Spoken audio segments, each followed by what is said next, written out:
தமிழகத்தில் பாலியல் வன்கொடுமை அதிகரித்து வருவதை திமுக கூட்டணி கட்சியில் உள்ள வலதுசாரி இடதுசாரி கம்யூனிஸ்ட் கட்சிகள், மதிமுக, விடுதலை சிறுத்தைகள், காங்கிரஸ் உள்ளிட்ட கட்சிகள் கண்டுகொள்ளாமல் உள்ளதை பார்க்கின்ற மக்கள் தேர்தல் நேரத்தில் திமுக கூட்டணி கட்சிகளை ஓட ஓட விரட்டி அடிப்பார்கள். முன்னாள் அமைச்சர் வைகை செல்வன், ஒவ்வொரு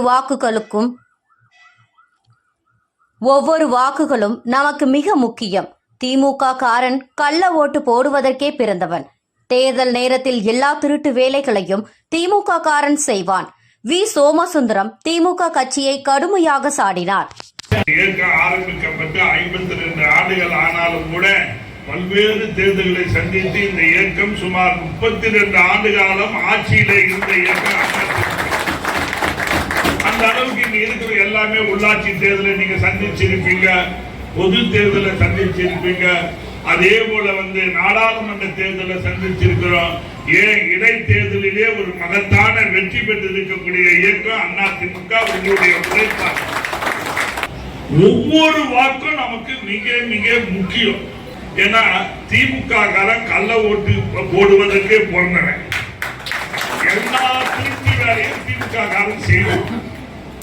அண்ணா திராவிட முன்னேற்ற கழகம் ஆளுங்கட்சியாக இருந்தாலும் எதிர்கட்சியாக இருந்தாலும் மக்கள் சக்தியை இழக்காத மகத்தான பேரிய பாலியல் பலாத்காரங்கள் நடைபெற்றுக் கொண்டிருக்கிறத ஒரு கம்யூனிஸ்ட் குரல் கொடுத்திருக்கிறதா? இடதுசாரி வலதுசாரி கேட்டிருக்கிறார்களா? இடதுசாரி வலதுசாரி என்ன கேட்கலாமா இல்லையா? மதிமுக கேட்கணுமா இல்லையா? விடுதலை சிறுத்தை கேட்கணுமா இல்லையா? காங்கிரஸ் கட்சி கேட்கணுமா இல்லையா? நீ இவன் செய்யற திமுக செய்யற தப்புக்கெல்லாம் நீயும் உடந்தையா இருக்கிய. இந்த அயோக்கிய தனத்துக்கு தேர்தல்ல உன்னை ஓட ஓட விரட்டி அடிப்பாங்க. இதான் கூட்டணியா? போன வச்சிருக்கேன் நான் அப்புறம் திருப்பி லைன்ல கூட சொல்றேன். அதனால ஓட ஓட விரட்டி அடிக்கணும். கூட்டணிங்கிற பேர்ல நீங்க ஏமாத்திட்டு இருந்தீங்கன்னா மக்கள் உங்களை ஏற்பார்களா?